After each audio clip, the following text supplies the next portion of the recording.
This episode of the Tony Robbins Podcast is brought to you by Tony Robbins Results Coaching. Are you ready to experience an extraordinary quality of life? Or maybe you're already doing well, but you know you can take your life to a whole new level. To do that, you have to set yourself up to win. You need a process, a way to consistently grow and produce the results that you need. That's what a Tony Robbins Results Coach can do for you.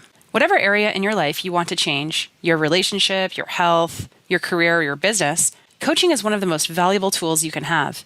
It's an investment in yourself, and it can yield some of the highest returns. Tony Robbins Results Coaches are hand-selected and trained by the master of coaching, Tony Robbins himself, to have the skills that will empower you with supreme focus, powerful insight, and the accountability needed to achieve everything you've ever dreamed. To help you get started, Tony is offering podcast listeners a free results coaching strategy session with one of his top coaches. It's a $200 value, and you're getting it for free. Visit TonyRobbins.com/results. Schedule that free session today.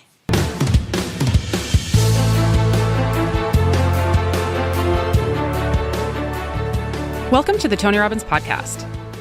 Forgiveness, love, fear. What do these words mean to you? In this episode, we are bringing you an immensely powerful conversation between Tony Robbins and Dr. Gerald Jampolsky and Dr. Diane Cirincione about what it means to truly forgive, let go of fear, relinquish control, and find real intimacy.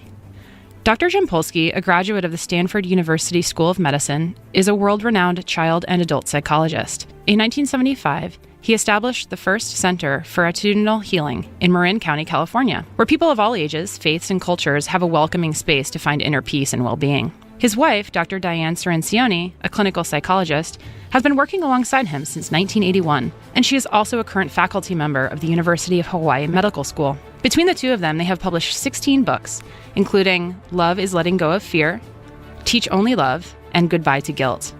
They've received a number of international humanitarian awards, including one of the American Medical Association's highest honors, the Excellence in Medicine Pride in the Profession Award, for contribution of attitudinal healing to the mental health field, for inspiration to others, and for decades of humanitarian service. Over the last several decades, this husband-wife team have been traveling the world, helping others find peace in their hearts and minds through love and forgiveness.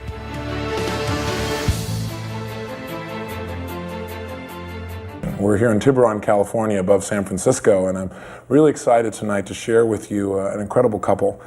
Two people that are going to share with us a great deal about this thing called love, the thing that we most value in life, that most of us chase so much rather than come from the place of, and how love can really heal our relationships, how it can really heal our physical body, and how we can really maybe even enjoy a whole lot more of our life through that experience of love as an ongoing way of living rather than something, again, that we chase. And the two people I'm going to be have the privilege of introducing are Dr. Jerry Jampolsky, who you're probably very familiar with. If you're not, you soon will be. Jerry wrote a book that's pretty famous, millions of copies in print, called Love is Letting Go of Fear, and 9 other books since then. He's a very famous psychiatrist who lectures around the world and really shares with people what it really takes to heal. He's also the founder of the Center for Attitudinal Healing, and with him is his partner and his partner in life, Diane Cirincione, who also works at the center, and she works in a whole variety of areas. She's very strong within her corporate background before she met Jerry, and they developed a relationship. And currently she works in helping people with AIDS. She's the founder of the Women in Transition seminars and really has trained people cross-culturally around the world in fundamentals for really making their life work. I just want to start just by thanking you both for being here and taking the time. I really appreciate it. Our pleasure. Thank you, great. One of the books is Love is the Answer. Those of you who are not familiar with them, probably the most famous book and the founding book of your philosophy is Love is Letting Go of Fear. And my wife read that book many years ago, and it really made a major difference in her life, and she was excited for us to get a chance to meet you guys. And I read it just recently and found the message to be, I think, the most important message of all. And I'd like to start out, before we talk about the message, talk about both of you so people have some background on you. And maybe starting with you, Jerry, if we may. You were extremely successful, still are, but extremely successful psychiatrist. You had started out in, I think, 1945, really, with your education, working with other people. And back in the 60s, late 60s, early 70s, you went through some major challenges. I understand you had some challenges with alcohol and in relationships. Maybe you could share with us where you were and what really turned you around.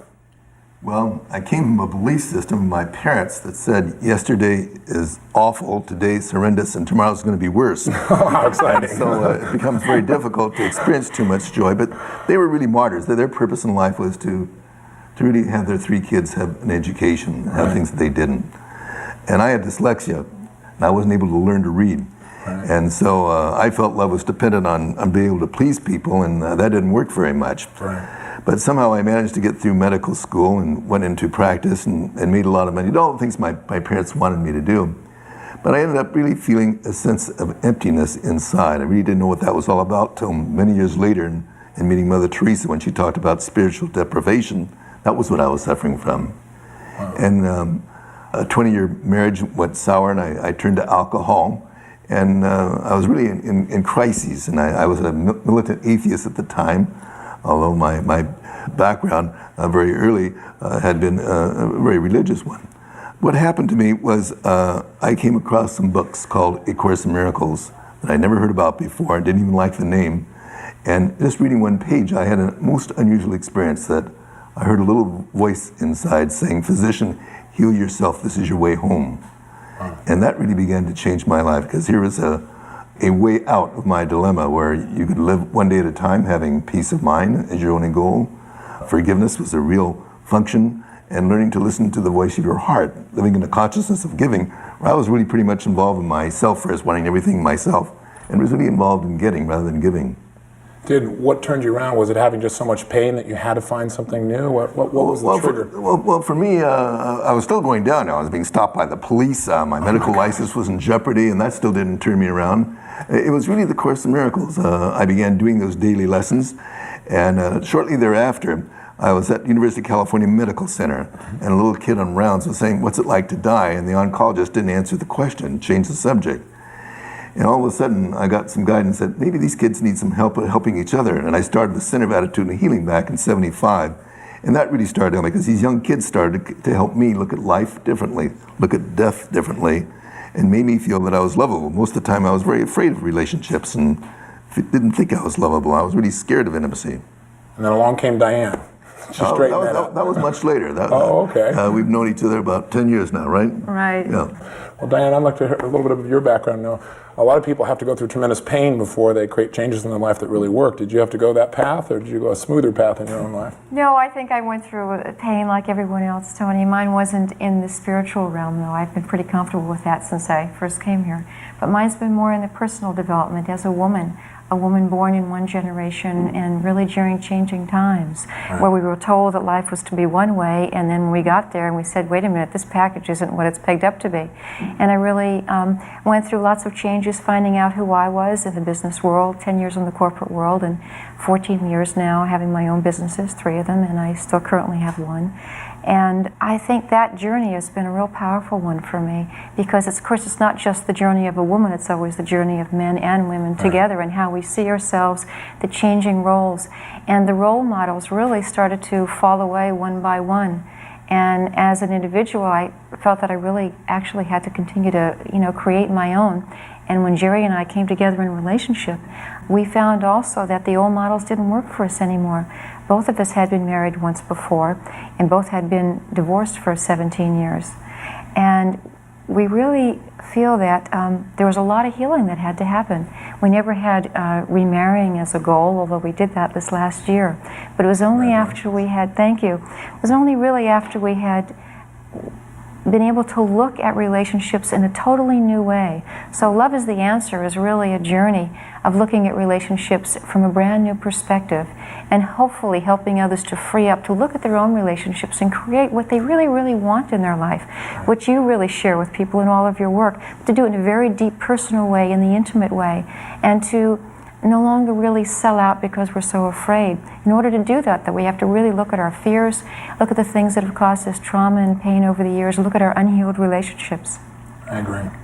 Well, one of the seminars I do that I think you're familiar with, at the end of it, we have people do something very physical to convince their belief systems that their fears are usually false evidence that appears somewhat real. Let's talk about what is real. And I think what really is real that we both share in common as a belief is love. That love is really the essence of life and connection. I'd like to hear from you. What is love? What is it really? And what prevents us from really just experiencing this natural reality all the time? What blocks us? Well, I think we have egos that have a little message that says, seek but don't find what you're looking for. And we're out there still trying to think that's going to be out there, and whenever we get that, it doesn't kind of work. We're out there trying to control relationships. The ego thinks that relationships are built on trade and bargaining, and that doesn't seem to work very well. I don't really think love can be defined by anyone. I think it's something that has to be experienced, but certainly some of the attributes of it, gentleness and kindness, really unconditional love to me means really having no expectations on the other person, making no assumptions, and really totally accepting that person and giving that person that space for that person's own independence. Right. Where my formal relationships were always based that I came first and they had to sort of fit into my mold. In fact, there's a wonderful cartoon on page 80 of the book. Maybe you can share that, Diane, that one where the guy's shoving the woman through the mold. It's a wonderful image of an average-sized woman, an average width, sort of large with a long nose, sort of frizzy hair, and behind her is her spouse pushing her. And she's got her heels dug in with this terrified look on her face because he's trying to push her into this large wall with a mold in it of this 5'10" gorgeous woman. And up in the caption there's a heart with wings on it. And the caption says, "Love flies away when we try and push others into our mold." So I think many of us are just afraid of intimacy. Intimacy really means into me see. And we put so many fences around us because that we've all had painful experiences, and many of us keep those painful experiences alive and burning. So we can't really have a whole relationship if we're still tied into some unfinished business in the past. And that's one thing that we think is so important, to be able to work on one's unfinished business of the unhealed relationships. In our workshops, we find 75% of people, if we ask them, how many of you have relationships with your parents that aren't 100% healed? And whether it's in Japan, the United States, or Germany, it's about 75%. Always, and it's never less. Wow. And I think one of the real important things to look at is that we think it's the relationships that are going awry now, but it's ultimately those ones way back when. And your question was, why is it so difficult to love? And how come it's so scary for most of us? I think it's scary, Tony, at least I found for myself, that when I was a child, there were things that happened that were really frightening. I had my heart wide open, and many of us do, because we're very vulnerable and beautiful as children. And then as the world seems a little scarier, we close up our hearts and we start to move up into our heads. Right. And it feels safer because we realize that, if I learn that 1 + 1 = 2 in the world, and the world agrees with that, I can get along real well. And if I learn 2 + 2 = 4, and I can do extremely well. Well, I learned 8 + 8 = 16, so I succeeded everything that I do. But that doesn't just make you happy. You have to have more than that, because so many of us are very successful in the world because we've developed skills on creating environments around us that are well controlled and safe. But we have the illusion that if we think we can control people, we will be safe. And in reality, we can't, and we won't be safe. So we're talking about taking that journey, the longest journey in the world, back out of the head and into the heart, so we can begin to use the intuitive forces that we have and use this wonderful brain of ours and our developed skills to facilitate whatever it is that we feel we need to do in the world. Right. So it's integrating, once again, the mind and the heart. It's sort of reminding us what the purpose of relationships for. And we have egos that thinks the purpose of relationships is to judge everyone to find out who's guilty and who's innocent. So it really produces a lot of separation. But the real purpose of relationship is for joining. And if we begin to discipline our minds to ask ourselves, is this thought, is this action, are these words going to bring about joining, or are they going to bring about separation? I remember when I was raising my kids, I'd ask them, what do they do in school? And my kids are pretty normal. They said, well, same old thing, Dad, not much. And they sort of knew that was a negative question. I wanted to find out what they did wrong so I could make them do it right, you see? And they knew it was an attack question. They knew it wasn't a very loving question. So they didn't want to tell you very much at all. They didn't want to give you anything you could pick apart, huh? Absolutely. And I think we need to really ask ourselves that kind of question. The questions we're asking loving. Is it going to bring about joining? I think it's a very important question. Another question is, do you want to be happy or do you want to be right? Yeah, exactly. Because we're making other people wrong and ourselves right. We're going to cause separation. Do you want to be right or do you want to be in your love? I think a lot of people think that control and love are the same thing, and I think they discover emotionally that they're not, but they don't know how to change that. What do you tell somebody who has had these painful experiences and are allowing those experiences from the past to control them? How do they let go? Forgiveness, I assume, is a major part of it, but how? How do people do that? Well, one of the things is to realize the reality of what's happening. Most people, most of our pain, in fact, all of our pain, has occurred at least from a minute ago until the time we were born. What people don't realize is that what they're experiencing now, they think is still happening, but it really happened back then. And they feel like a victim, Tony, because they can't go back and do anything about that. Someone gave us the definition of forgiveness once, and it was, forgiveness is giving up all hopes for a better past. I mean, it's not going to change, no matter how much grief you have over it. And the reality is that that experience, it's true, maybe at that time you were a victim and you couldn't do anything about it. But what remains now isn't that experience anymore or that person, but it's your thoughts and your attitudes and your judgments and your perceptions about that experience. And you know, it's your thoughts and your judgments and your attitudes and your perception, and you can do something about it because it's your mind, and as you change your mind, you really can change your life. So people really come to realize that, oh, wait a minute now, you mean that person who did that to me that was so horrible isn't still causing me pain? You're right, it's my thoughts. If I had amnesia for a moment, I wouldn't be in pain any longer. So we're not saying to forget it. We're saying that now you know what you're dealing with, and you can do something about it. Perhaps the first step, though, is not to try to love that person, because the ego is going to say that person's unlovable. We think the first step is to have peace of mind. Peace of God is your only goal. And then you can get in touch with the anger. A lot of people really are not in touch with the volcanic anger they may have around that. I think you really have to bring that up, experience it, and then decide, does that really bring you peace of mind? A lot of us enshrine that anger for a long time, and we really can't find peace of mind and justified anger at the same time. So part of that process is to recognize that you need to have peace of mind as your only goal, and recognize that the ego will never forgive that person. The key word is willingness. We need to have the willingness to forgive, and realize that we have a guide here in this heart of ours, a higher self, that really can take that anger and transform that into love when we have the willingness to live in the present and not be caught in the past, because we can't find peace of mind if we're caught in grievances and anger of the past. People also feel really victimized by their own unforgiving thoughts, and one of the things we like to do is to have people talk about why they haven't forgiven somebody. And do you know that after 15 or 20 minutes we have to cut it off, because there are so many reasons why people don't forgive. But you know, primarily they don't want to let the person off the hook, or that if they forgive the person might then think that they agree with what they did. And they might do it again. And they don't. The other is the fear that it'll happen to me again, if not by that person, by somebody else. And so there's lots of these reasons, and when someone really gets in touch with that, then they can begin to deal with it. You know, one of the greatest underlying fears we have, and I think the underlying fear that permeates all of our problems, Tony, is the fear of separation from something or someone, whether it's a parent who has a child who's life-threatened, or someone in a relationship with someone that you love and they're in love with someone else, or if you have a position, a job, and you've lost that, loss of lifestyle, or if you're addicted to drugs or alcohol, then indeed, you know, you're ostracized from society.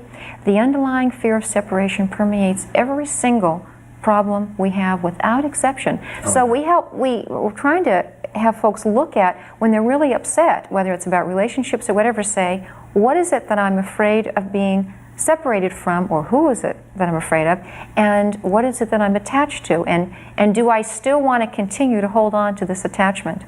Those are great questions. One of the things that I teach people is that your experience of reality is based on what you focus on. And whatever you focus on continuously, you'll feel. In a room, you can be in a great room with great people, and if you focus on people fighting, then the meaning of that room is there's a fight. If you focus on people in love, you're in love. And that questions do control what we focus on. It's how we take control of our mind and allow our body, our emotions, our soul to really come out.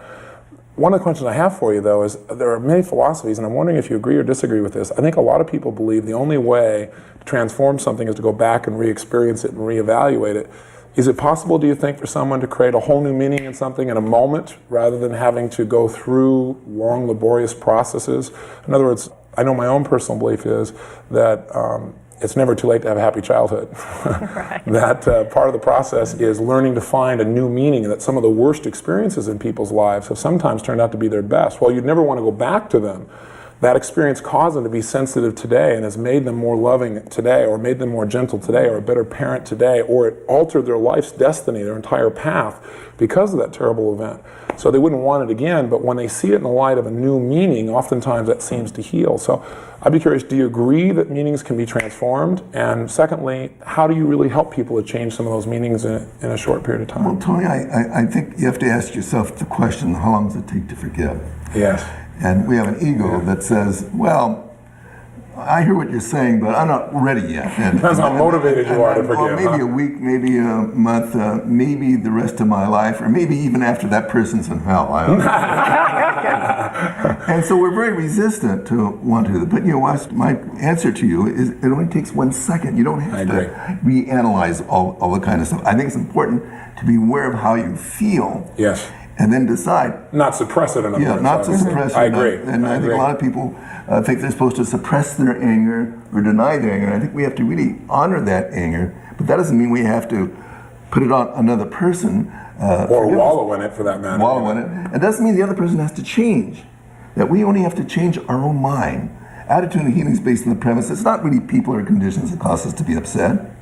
It's only our own thoughts and attitudes toward people. And we can do something about that. That's the one thing we can do, is change the thoughts in our mind. That's what you're doing in your work, that's what we're doing in our work. So behind all thoughts, I think behind every action, obviously, is a decision. Behind all decisions are beliefs. Beliefs help us to determine what things mean. And one of the most powerful things about both your works is that you are offering people core belief systems. And if we adopt a belief system, we evaluate things differently, things mean something different, and therefore we feel different. We aren't stuffing, we're transforming meaning. So I'd be really curious, what are some of the most important beliefs that the two of you live by in your relationship, for example, that make your relationship such a great role model? I'd be curious. Well, we start the day with a prayer. It's like putting the rudder in your sailboat. Most of my life, I didn't have a sailboat. It was rudderless, going all over the place. And that we want peace of mind as our only goal, peace of God, that's our only goal. It really sets your course for that day. That's one of the first things. One of the first things, and I think we also try and keep in mind that a belief system that works for us might not work for someone else. And of all the work that we do, Tony, one of the things that we emphasize to every single one of our audiences, whether it's individually working with someone or as a group, is that nothing we're going to be talking about has to do with a form. In other words, there's no shoulds or shouldn'ts of what you should do in order to be happy per se. What we're talking about are choices. Right. And that, and however you choose to forgive, not forgive, is none of our business. It's your option. And if the way you're feeling today, you wake up tomorrow morning, doesn't work for you any longer, you'll know that you're not a victim, that you really can do something about it. So I feel that our work really is based on, and our work together individually as well as with others, is based on helping people open their minds to begin to see other ways of looking at what's going on in the world. I would agree. I used to have relationships also that were built on a lot of withholds. I felt if I really would share my truth, then I'd be abandoned. And I'm not alone in that. A lot of people follow me. See, I'm not fear of abandonment. If you try to ban me, I just follow you. I think I'll put that even another way, Jerry, is one of the greatest fears people have is that if you really knew me, you could never possibly love me. Yes, you hear that all the time. Yes, and yet intimacy, intimacy, as you said before, is one of the things that we want the most and one of the things we push away. Another thing about a relationship that is different for me than other relationships is that it's an equal relationship. And that's a whole different thing, because it used to be that I had my own chauvinistic kind of ways of dealing with things, and things had to really be my way. And that's a whole different way of looking at it. We come from different generations, and each of us have our own lessons to learn. And I think that we're strong teachers for each other. Mm-hmm. But one of the things that Jerry and I share is a deep willingness to really create an extremely equal relationship on every single level, and that's without exception. And when you come from old models, you're constantly challenged by that. And even after 10 years, each day it comes up for us. But I think that we both have the willingness to really make that real for us. So what is a relationship between you? How would you define that? What is your description of it? I'd be curious. First of all, I would say that our primary relationship isn't with each other. Mm-hmm. That it's with this source which created us. We both have an equal commitment to service in the world, and we both share a common goal, which is wonderful, and that is peace of mind and peace of God. In whatever word, God is such a confined word, however someone wants to describe that. And our relationship is really based on supporting each other in every possible way. I really trust and respect Jerry's own personal guidance on how he's to live his life and what he feels his daily intentions are in the work he wants to do. And I have spent my years now tearing up the scripts that I have for what I think that Jerry should or shouldn't be doing. Because I think as you come closer in relationship, you tend to say, oh yes, I know exactly what he'll do. We're constantly tearing it up, whether it's on the stage, whether it's during this interview, whether it's any day of our life, whether we're gardening or whatever. I want to give him all, I really don't want to give him space because it is his space. I don't want to interfere with his space. And I want to give every possible loving support. And I would say exactly the same thing in return. I think that you give what you receive in the world, and you have to be willing to, really go for a relationship with yourself. If you expect to have it with another person, you have to have that integrity and honesty with yourself, and be willing to have the courage to really look at your own pain, your own flaws, etc., and be willing to do something about it. But we don't have a conflict-free relationship. We have our struggles and our challenges every day. I mean, most people are glad to hear that. Oh, yeah. One of the things that... What turns that around? What comes up and what turns it around? What turns it around oftentimes is 3 words. I love you. Those 3 words are very helpful, but... Those aren't the 3. That's not what you want to usually hear when you're in an argument or something. Lots of times that word may not be appropriate. This isn't about loving you. That's not how you're feeling at that moment. Right. But I need your help. But to say, please help me, Your Honor. Please help just said me. it. Okay. Please help me. That's It's exactly amazing what that can do to Tony. the heart.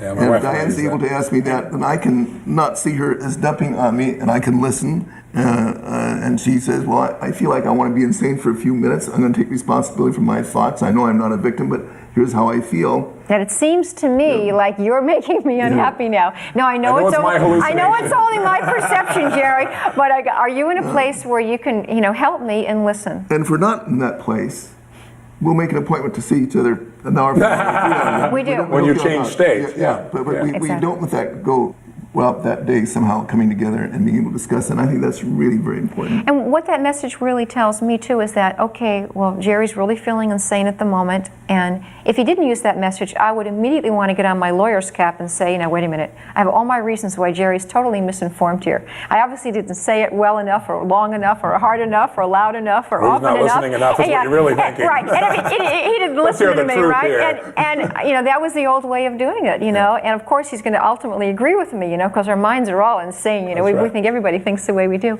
But this way, I know that in the end of it, what really Jerry really wants is not for me to agree with him. He wants me just to hear him.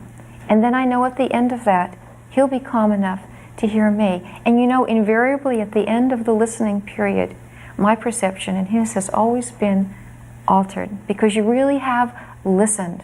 It's very difficult to listen. Writing a book together is an interesting experience. Well, I like that smile when you say the word interesting. Well, look at the Carters. They almost got divorced. That's right.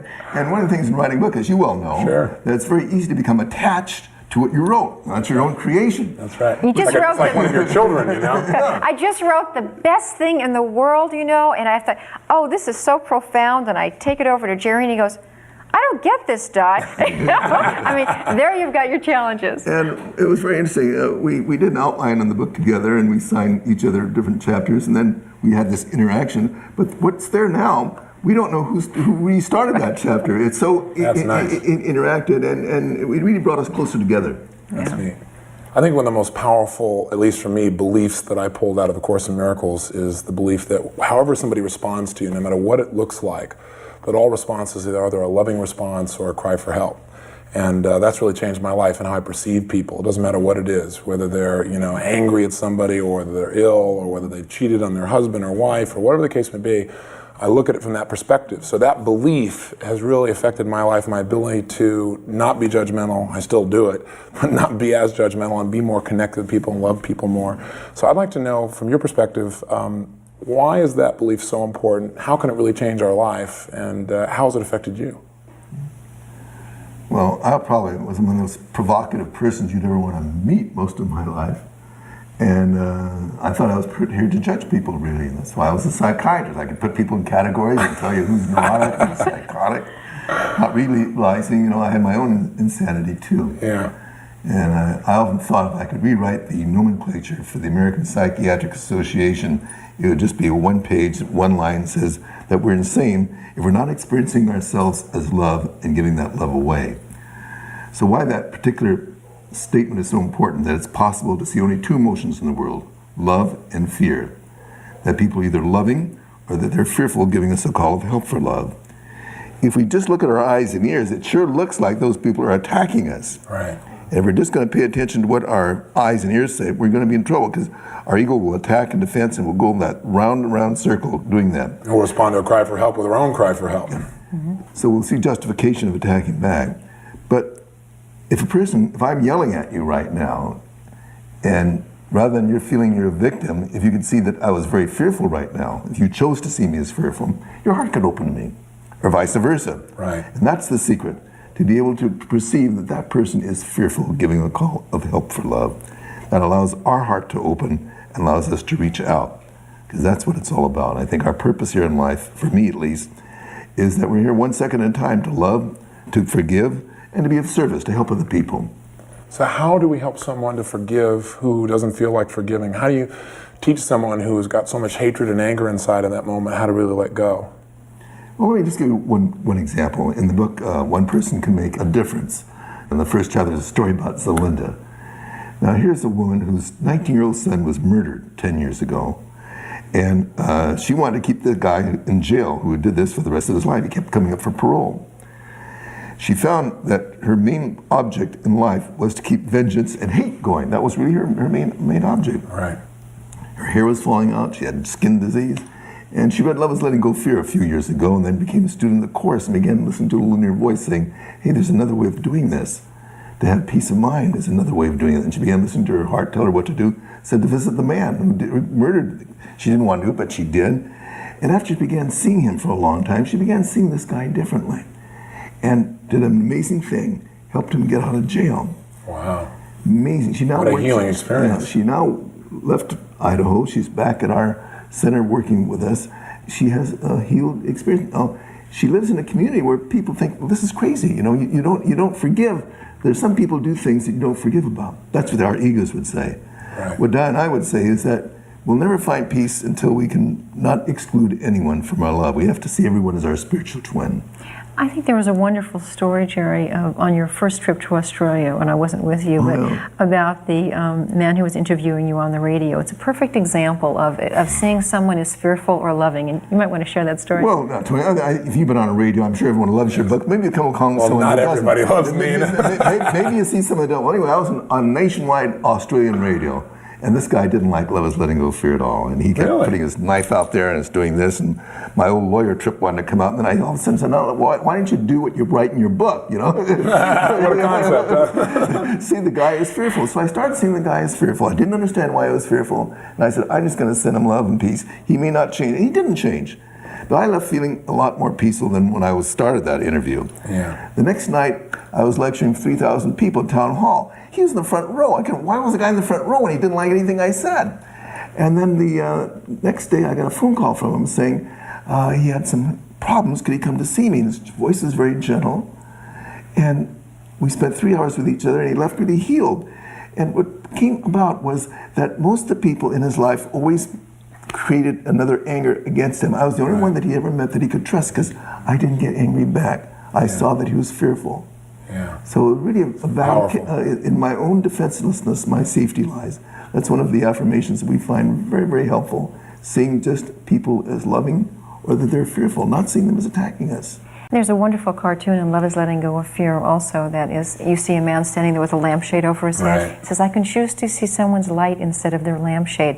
And when we talk about someone's either loving or giving a call of help for love, it doesn't mean that, oh, they're giving a call of help for love, I have to jump in there and save them or do anything. What it does is it gets rid of our need and desire to attack back. And then we can go inside and say, what do I need to think, say, and do in a harmonious way to respond to this situation? I think that's really important, because I think a lot of people think that they have to resolve something in the moment, or they have to turn somebody's view around in the moment, and out of that they end up pushing really hard, and they don't give people what they really want, which is a sense that they're heard, or a sense that they're loved, or a sense that they're connected with. And I think what's beautiful is that you're really practicing what you preach, and it's one of the reasons I wanted to meet with you guys, because I've heard so much about you, and you are what I would call congruent. You walk your talk, and I know you make mistakes. But we're not trying to change people. Exactly, you're not trying to change. You're offering people tools. We're not trying to tell this other person they should forgive this person. Right. Our job is that we teach what we want to learn. I agree. We're the head of the remedial students class. We tell everybody, this is why we're here. Don't you know that we're still trying to get this We're trying to give ourselves a wake-up call. Opening a door, and whether the person wants to go through the door or not, that's their decision, but everything's a choice. What we're really trying to say, everything's a choice in this world. Yeah. Well, what a message. What gives us freedom. That's what gives us freedom. And what's real important for us is that we don't have any kind of a measuring stick as to what someone's outcome of their choices are. Because what happens then, like a therapist or a social worker who's working with someone that they're trying to help, you have the goal of changing the person. As wonderful and as altruistic and as loving as that is, they're going to become your enemy, and you're going to wind up hating them if they don't do what you want. It's like a doctor working with someone who's life threatened. If that patient gets close to dying and they go ahead and die, you're going to feel like you lost. So we take that whole idea of success a little bit differently, that we know that it's our role here to give everything we possibly can when it's appropriate, but to detach from the results of a person's choices and to respect and honor a person's journey. Well, everybody has their own time as well, and I think a lot of times people think that everyone has to be in fall when they have some winters and springs to go through yet. Right. And it's like they go to the soil and they plant the seed and come back the next day and go, "Where's the plant?" And the soil says, "Are you new? I've been here before." And the issue is that they need something to grow there, but not that this person needs to grow at the moment. That's a good point. So we're constantly, tearing up our scripts for others too, and it's a real important message. And I think the whole idea of the Course in Miracles, which really are these incredibly beautiful books, but it's not an organization, it's not a religion. You can't donate to it, you can't organize it, you can't join it. They're books for personal transformation that people from religions all over the world, all different cultures, use to help and assist them to find a deeper meaning in their life. Many people are enhanced by going back to their own religion, where they might have gone away from it. I think one of the things we need to learn if we want to find peace of mind also is how to forgive our own religious training. I think lots of times that holds us in a bind, and we're very angry about what might have happened back there in our own religious training, might have been disappointed. Or we may have linked something to our religion that had nothing to do with it. I remember reading in one of your books about the experience that I think it was you were in high school and you lost a very close friend in a car accident. And then from that point on, you're like, how could God do this to me? How could God be so unfair? How do you help someone who has a belief like, God is unfair, look at what's happening. The meaning they take from an experience is this is a totally unfair experience. What would you offer someone like that philosophically with helping to find a new meaning? I would accept their feeling immediately. I wouldn't want to change their feeling, but I would ask them, are there other ways you might want to look at it? Are you willing to look at your values differently? So you don't tell them, you ask them, which is the real key. You allow them to come up with the solutions. That's wonderful. We're not really there to change that person. Again, we want to open that door. And many people are willing to say, well, I'm really tired of looking at it this way. That's neat. Certainly going into silence, getting away from the business. One of the things Diane and I like doing in the morning, we take the Course in Miracles and we read it, and we spend 20 minutes in meditation each morning, and we go on a long walk and a meditation walk. We think it's really important to get away from that business of the world, because when you get caught in that business, it's very easy to think you're there to achieve, to do other things. We don't realize that the most important thing we can do is to love and to care and help other people. I agree. You guys both talk a lot about retraining the mind. What are some of the strategies you've developed for retraining your own minds and really conditioning yourselves to operate from the attitudes that really enhance the quality of life and give meaning to life versus the attitudes that are destructive and tear down what's really valuable in your lives? Well, certainly it's recognizing that I'm not a victim of the world. So often I felt I was a victim. It's really getting rid of blame and guilt, not seeing value in guilt and blame anymore. Right. It means not interpreting people's behavior. It means taking all these measuring sticks I've used about myself and other people and burying them and not using them. But really seeing there's a choice of whether I'm going to experience love or fear. That's really a choice. Choice whether I'm going to experience peace or conflict. I'm not going to give my power away to someone else to decide how I'm going to feel. I did really decide that myself. It's a choice whether I'm going to be a love finder or fault finder, love giver or love seeker. And if I really recognize what my purpose here is to teach only love, that kind of mind training, I think, becomes very significant as we begin to discipline ourselves each day. Sure, we make mistakes, but we can fall down and pick ourselves up again. And when we're going in that direction, what happens is we begin to find that inner peace inside, and then the world we see then becomes different. So you become your message instead of just speaking it. Yeah, I do think that what we see out there is really dependent on our thoughts. What we believe is what we see. And so we need to look back at some of those belief systems we've had and some of the values we've held on and take a whole new look at those things and see which ones really help. Certainly most of my life I thought guilt was a very important thing to hold on to. And I realized the first step in letting go of that is not to see value in guilt. As a matter of fact, the attraction of guilt really produces the fear of love. And this is one of the problems around love, is that we're so attracted to guilt. We don't feel ourselves lovable or connected with each other or with our source. And this is the problem that many of us have.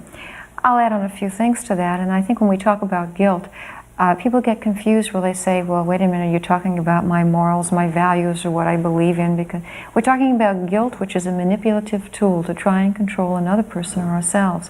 And the only reason that we hold on to guilt, which is a belief system. I agree. It's not like the tooth fairy comes along and drops a belief system on you in the middle of the night. You've chosen to accept this belief system for one reason or another.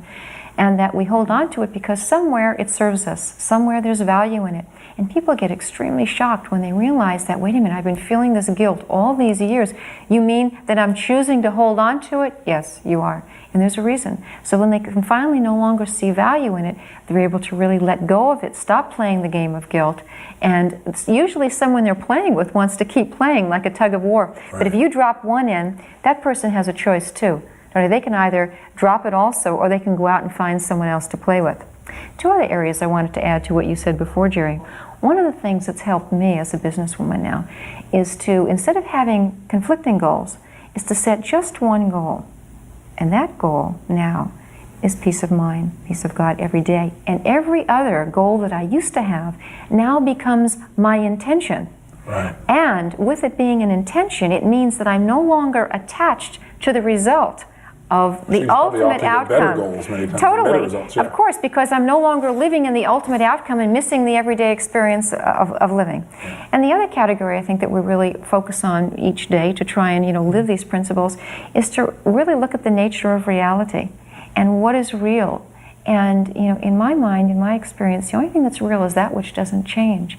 The only thing I found that doesn't change is whatever this loving force is that created us. Because everything else is going to change. This room's going to change, you're going to change, I'm going to change. Everything is in constant change. So minimally, it's perceptual. So as I see the world, Tony, and you see it, and Jerry sees it, and our listeners and viewers see it, that it's really minimally a perception, which is also really kind of distorted by my past experiences. And I have these lenses on this camera of my mind, which have all different filters on them. Each day you're stacking more filters. Totally. Now I would say all the loving experiences I have and all the healed relationships I've worked on in my life are clear filters, really. They're not going to block or distort anything. But all the unhealed ones and the negative experiences that I've had that I haven't dealt with yet are going to have a distortion. So when I look at you, I'm not really seeing you. I'm sort of seeing you, but what I'm doing is projecting out my past experiences, and what's happening is it's reflecting back to me. So perception is a mirror, not a fact. And so it helps me to remember that everything I'm looking at in the world is really filtered through the screen of my experience, and there's no other person that sees it that way. And so we're trying to really learn, not trying, we actually are living each day and working hard at it, to see each person's degree of perception as totally relevant and meaningful as our own, even though we might not understand it, and maybe they're at 180 degrees in direct opposition to us. That's how we have a full spectrum of life, though, We having do. so many different perceptions Right. out there. But I don't have to make them wrong in order to make me right. I just know that they're different. And another thing that we find is important in retraining the mind is really asking people to focus on their purpose in life. What is it? One way of asking that question is if this is going to be your last day on earth and you're going to die at midnight and someone is going to write one sentence about you, what would you want them to say? And we ask this to businessmen oftentimes, and it's very interesting. They don't say they wanted to have more companies or be on more board of directors or have had more money. Or that they should have worked harder. Yeah. What they say is they would like to be remembered about how much they cared, how much they loved, how much they really helped other people. And a lot of them found what they wrote down was not in harmony with how they live their every life. single day of their life. And right. so all of a sudden there's some homework there to change that priority. That's right. Because I think we really have to each day focus on really what our purpose is. I agree. And we live in such an achievement, me first oriented kind of society that it really becomes very important to really begin to say, isn't it more valuable to have the same interests in the other person as we do ourselves? And I think also you find people out there who aren't achieving just for themselves, but they're still putting achievement so they can finally give to someone else. I know I was guilty of that. My thing was, I'll achieve and do all these things, contribute and make a difference, and then eventually I can be happy. And one day I made the reverse. I thought, what if I happily achieved and made a difference? Maybe I make a bigger difference than I did before. But what made you reverse that?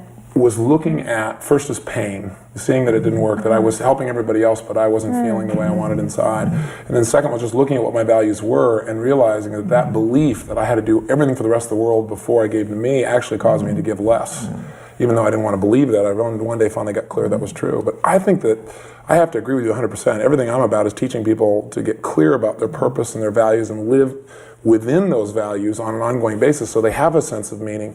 And one of the challenges, I think, is that most people look at negative emotions, what they call negative, as something that's attacking them, and they do one of two things: either suppress them or try to avoid them, which never works, or they wallow in them or compete with people. You think you're bad? Let me tell you my story. I'll tell you what really bad is. I'll show you what it is. And what I think is that all emotions have their place, including fear, including resentment. But I think what they're doing is they're giving us a call to action, that we've got to change something right now. Either we have to change our perceptions or we have to change our actions.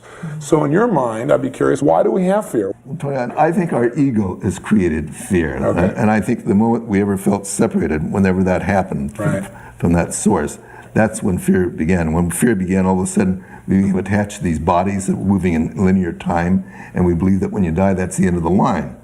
And I think much of our fear, as Diane was saying earlier, has to do with our feelings of separation. When I think one of the things if we're going to find that peace of mind, is to find another way of looking at death, another way of looking at life. And my life has been really fulfilled very much at our Center of Attitude Healing, because we see so many children who are facing life-threatening illnesses, and many children with AIDS. And they've taught us so much about other ways of looking at the world. There's a kid we saw in Atlanta, Georgia, for example, who would come close to dying with sickle cell anemia many, many times. And we asked him, what was it like to be that close to dying and living? You remember that story, Diane? Yeah, he said, I think that life is like a giant library, that when you're born, the library belongs to God, and when you're born, your parents come and they take you out. He said, and you know how some books have a long due date and some books have a short due date? And when your date is due, you just go back home to the library of God where you never really left in the first place, and then you're at one with all souls. But when you're out there, you're learning how you learn from the book. And he really had it all in perspective. And this young man, Kerry, is now in graduate school and wanting to become a pediatrician, because he really knows that giving and receiving are the same. And as he has learned to go out and help another person, he's learned to help himself, and he really wants to find a way to give back. That's wonderful. And the reason he didn't feel fear, because he felt this interconnection with his source. He says, if you really feel always one with God, then there's nothing to fear. And he really didn't fear death. It's not that he wanted to die, but he didn't fear it, because he always knew that life is really eternal, that love is eternal, and that death is just like laying your body aside. That was his belief. I think that whole idea of staying connected is what heals people most. And I remember, again, hearing a story that you talked about where I think it was a woman who had massive pain, physical pain. I think she was suffering from cancer. And I believe you had her look around the room and just love everyone, not expecting anything back, not for any reason. And you weren't going to ask her questions. Did she do it right? Maybe you can allude to a little bit about that story. Well, it was a situation where this woman had metastatic cancer, and she wanted to get rid of her pain. And I said, well, how about wanting peace of mind? Would you be willing to have peace of mind for a second? He said, well, I haven't experienced that in years. And I said, well, would you be willing just for 1 second, just to look around the room with everyone here, and just concentrate on just giving them love. Just have your heart just send love hearts. And having everyone else in the room do the same to her. Not to evaluate, because once you start to evaluate love, it disappears. You know how many couples get together, who gives the most, who doesn't give the most by the measurement.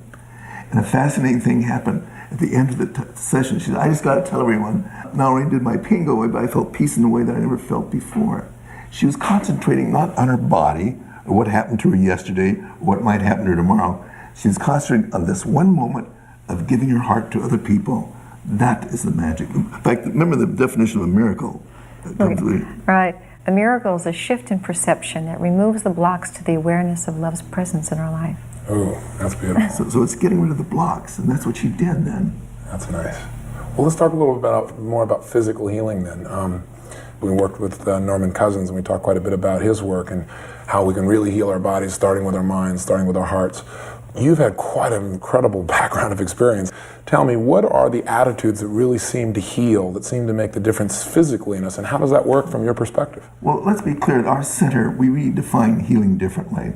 We say health is inner peace. That's what healing is all about. Yes. It's inner peace. And healing is learning to let go of fear. So our position is not trying to help people change their bodies. That oftentimes happens when this happens. But our real focus is helping people let go of fear and to bring about peace of mind. And many miracles sometimes happen along that line. And it's fascinating when people are in a self-help group and they're helping each other, how much peace they feel in a way that they never felt before, because they know they're not alone and they know they're in a consciousness of giving. When you have positive mental pictures in your mind, this affects the immune system. Yes. When you let go of fear and have love in your body, this affects the immune system. So we're finally getting documentation of this, which is really exciting. We tend to get whatever we focus on, including our physical bodies. So when we focus on our fear, we start to head for that wall, including disease. You had, when we talked earlier, Diane, a great phrase about... Right, I had heard it from Robert Bly, and it says that the body weeps the tears the eyes never shed. And I think we can really identify with that. So many of us hold and harbor so many things inside of our bodies that haven't yet come to the surface, our emotional surface of our minds. I'm just thinking out loud about an experience we had. There's a woman named Sharon Winter who was just like a daughter to me. She had lymphoma, and she died when she was around 22, and she stayed in our house many times and became very close to my sons. And my youngest son, Lee, was having a party, first getting his PhD in psychology. She wanted to come to the party. Now, she was in the hospital, really dying. I saw her that morning, and she was on IV drip from morphine, and she said, well, I'm going to try to get to the party. And I didn't know she didn't make it the rest of that day. Party's at 7 o'clock, 8 o'clock. She shows up with her mother, with makeup on, stood up for 3 hours. No one ever knew that she was sick. The next day I saw her in the hospital. She was back there again, and she died about a couple of weeks later. But you know, when the mind is determined, it doesn't pay any attention to your blood chemistry or what's going on. The mind really controls the body. This is what we really need to understand. It's not the body that controls the mind. So if there's someone that you know that's needing physical healing and you really love them and care about them, and you're a doctor, what is the doctor's number one priority in helping a patient to heal in your mind? The number one priority is, no question about it, is to not see that person as guilty, to be given total acceptance, total love, and forgiveness. I think that's our primary function in the relationship for that person who comes in with whatever symptom that they have. Not to see the shadow of the past that most people carry on within themselves. Right. That's the biggest gift we can give another person, is our own peace of mind, our own unconditional love. I think that's the biggest gift we can give another person. I remember when you were, I think it was when you were in medical school, or shortly after, maybe you went to Korea, I think it was, you talked about how you noticed that in medical school, a lot of the students began to come down with the very diseases that you guys were studying, like a third of the class. Very, very suggestible. You know, they're talking about tuberculosis or syphilis, whatever you have. Right. Certain numbers of the class would have it, because the mind's very suggestible, very suggestible. But also at that same time, you had a great deal of fear of tuberculosis yourself. Yes, and you had an experience that probably taught you for a lifetime not to fear. I forgot about that. But I was in Boston, an intern, and I was very afraid I was going to die of tuberculosis, and I had to be on the tuberculosis. My one thing I thought, I wanted to take a deep breath, don't breathe for a whole month, because I was afraid I was going to die. So they put you on the ward. Whatever you resist persists, huh? So what happened was, I guess it's the third day I was there in the middle of the night, I was called to see this woman who was an alcoholic and had esophageal varices, and she vomited blood, and she was almost pulseless, and the oxygen machine wouldn't work, and I was giving mouth-to-mouth resuscitation and working on her, and she started to breathe, and everything worked out okay, and I went back to my quarters, and all my clothes was bloody, and I remember I wasn't scared once during that time. And I looked back at that and said, well, I was only in a consciousness of giving. When I was concerned about what was going to happen to me in the future or what might happen to me in the past. And it was a wonderful learning experience for me that I don't have fear if I'm totally focused on helping another person. And I let go of my absorption and identity with my body and think of in the abstraction of love. This is what it's all about. There's a wonderful expression that says, as you reach your hand out into the darkness to help another's hand back into the light, you discover that it's your own. Oh, that's wonderful. If you want a helping hand, look at the end of your arm. Huh? That's nice. I remember reading in, I think it was Teach Only Love, you told a story that really touched me when you cry. It was about a gentleman who was really, his body was racked and withered, and he'd been through some major physical traumas, and you were going in there to give him the physical help he needed, but you discovered that maybe he needed another level of help. Maybe you could share that story. I'm aware that when I ask the little inner voice what it is I'm supposed to do and take it out of the technique aspect, and I'm just there holding another person's hand and giving him the dignity of love, that there's something that happens in that room. It's almost like electricity goes on, and a shift takes place in that person's perception that has much more to do with love than it has to do with medication. Yeah. And I didn't learn that in medical school, because in medical school we didn't talk about love. That's not a word that was used. We didn't talk about humility. They tend to treat doctors as to be godlike kind of people, and I find that when I see everyone as my teacher, that changes the whole aspect of the communication, because I think love can't be experienced unless it's on an equal basis. It's not done vertically, it has to be equal. Connected. Interesting. Somebody said, gosh, there's so much good stuff here. How do I get my hands around it? Well, one thing we want to do is get your books, there's no doubt, and hopefully contact you at the center. But right now, what would be a set of lessons or a set of actions that people could take over the next 7 days, that if they're feeling a little frustrated right now, or feeling a little separate, or feeling a little alone, or feeling a little overwhelmed, or even a little ill, what would be a couple of beliefs or actions that they could take that you think might make a difference for them? Well, before we begin, maybe just a simple statement that our ego is going to want to say, well, it can't be that simple. No. And I'd like to remind your listeners that simplicity is very difficult for a confused mind to understand. And it's really important to kind of keep it simple. And that's great. When you keep it simple, it really kind of works. Yeah, I agree. So I would say to start the day, for sure, wanting peace of mind as your only goal. Now define that for a second, because a lot of people hear peace of mind as, peace of mind, you know. Peace of mind is not having conflict, not having this battle of all these thoughts going this way and that way, and anger here, and what should I do next? It means really feeling a sense of love and interconnectedness with all the universe. So if you're at peace of mind, what you really are is you're looking at how to share and give love throughout your day, and therefore you experience it? It's like feeling like you're in a beautiful lake, a clear lake in nature. It means really feeling a sense of oneness, a balance. Yes. No thoughts are disturbing you, and you just feel yourself consumed and breathing in and breathing out love. And I think during those few moments on the waking of the day, and we're talking about before you even get out of bed, to also do perhaps a little exercise about forgiving yourself as well as someone else. So what I'll often do, and Jerry will do, is to bring in my mind someone who I have a conflict with, or maybe an unhealed relationship with, see that person surrounded in light, and say to that person, you know, I release you, I forgive you, I release myself, I forgive myself, and I thank you for the gift that you've come here to teach me. And then that person gets smaller and smaller in my mind, and the light gets brighter and brighter. And then in that same light, I see an image of myself. And that image becomes the personality self, Diane, and this is the spirit self speaking. And we have a conversation, and each morning now, and this really changed my life, Tony, each morning she says to me, Diane, do you forgive me? It's just a blanket thing, not even specifically, Diane, do you forgive me? And I say to her, Diane, I forgive you for all your misperceptions. You are a loving person. You know, you're not only deserving of receiving love, but you're very capable of giving it, and I love you. And then we literally embrace in my mind and come together, mind, body, spirit, that day as a whole person. That has been the most healing exercise, because, Tony, one of the biggest questions and most frequently asked ones is, how do I forgive myself?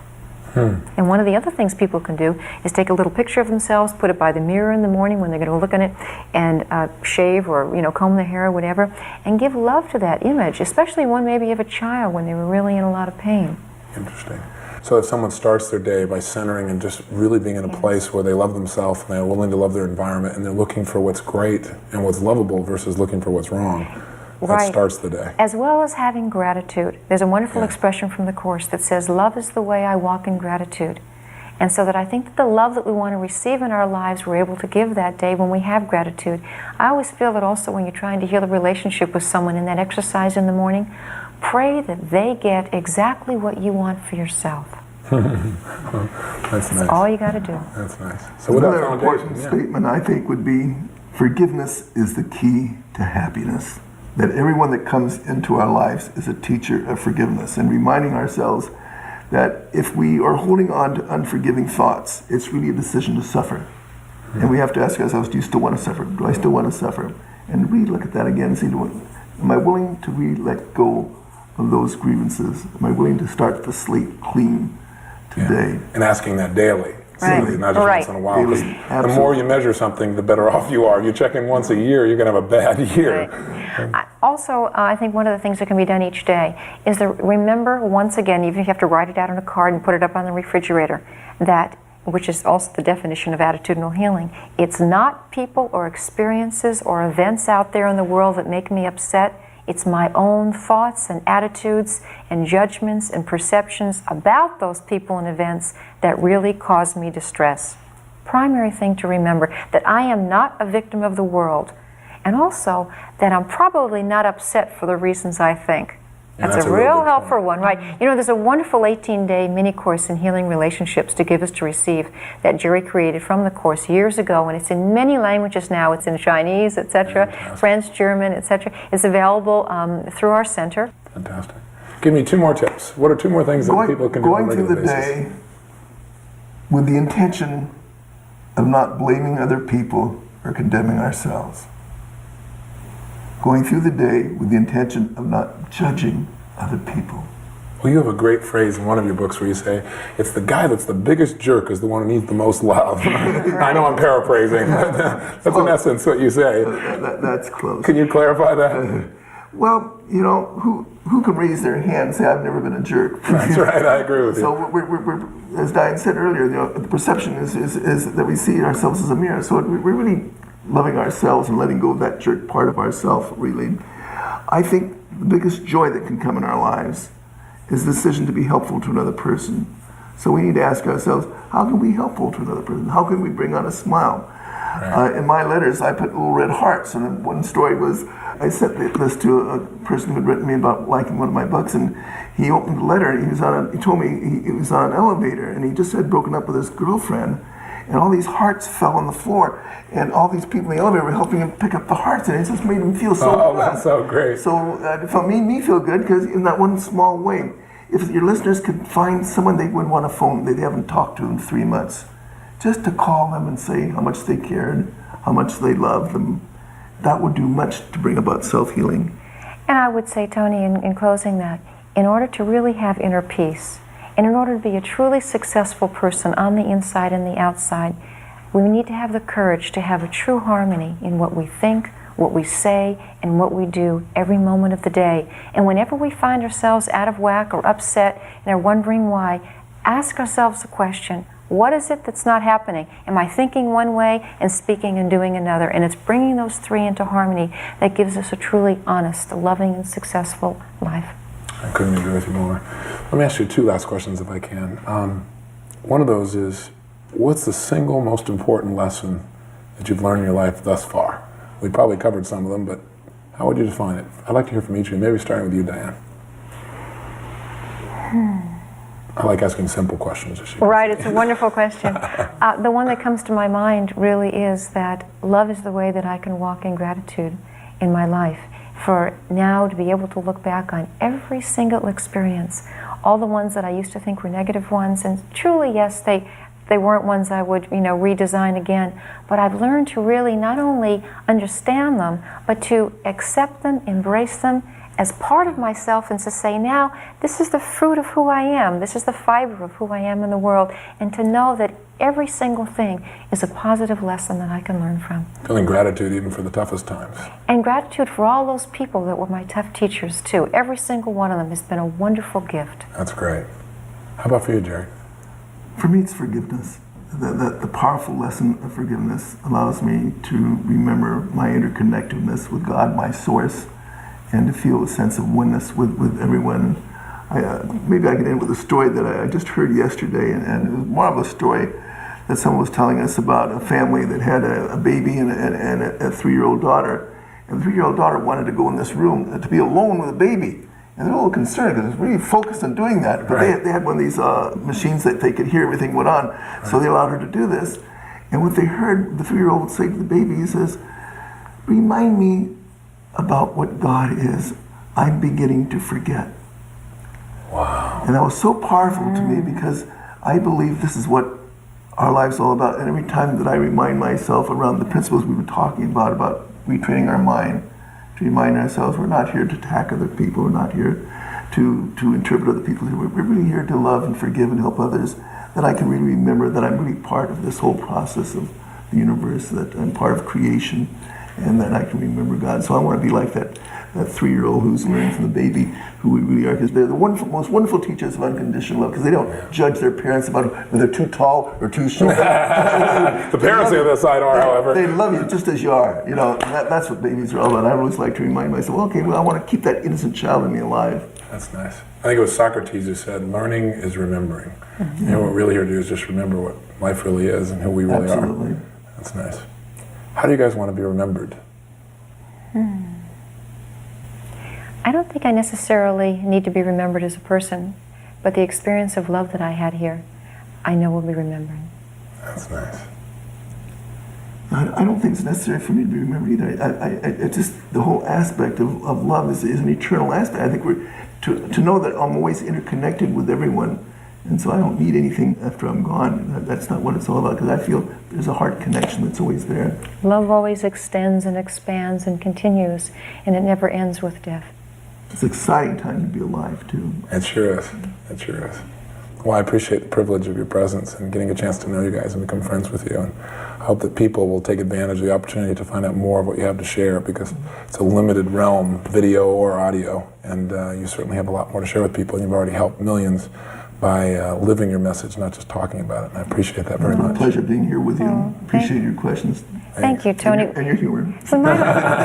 We might also mention, Tony, that there's, I think, 65 centers now around the world, and they're all independent centers, and all the services are free and always have been. So people can call our main center and find out about it. I'd also like to show people your book, because I think they'd probably love to get this also. It's called One Person Can Make a Difference, Ordinary People Doing Extraordinary Things.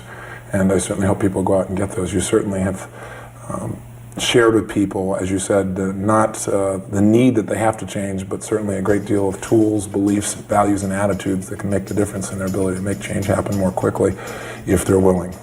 And hopefully a lot of people listening here are quite willing. I think they are. So thank you very much, and God bless you both. Thank you. Thank you, Tony.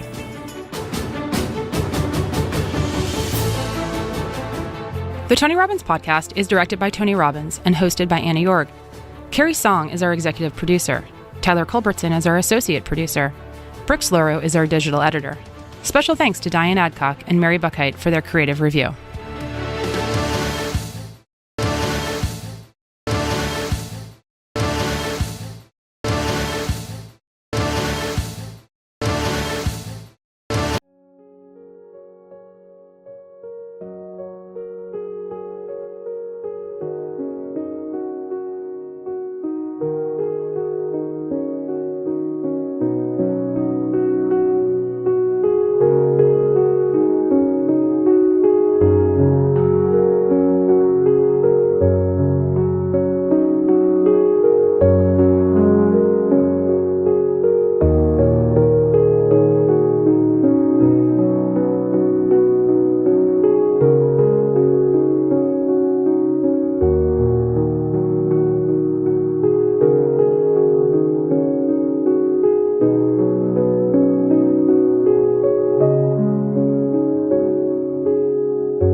you.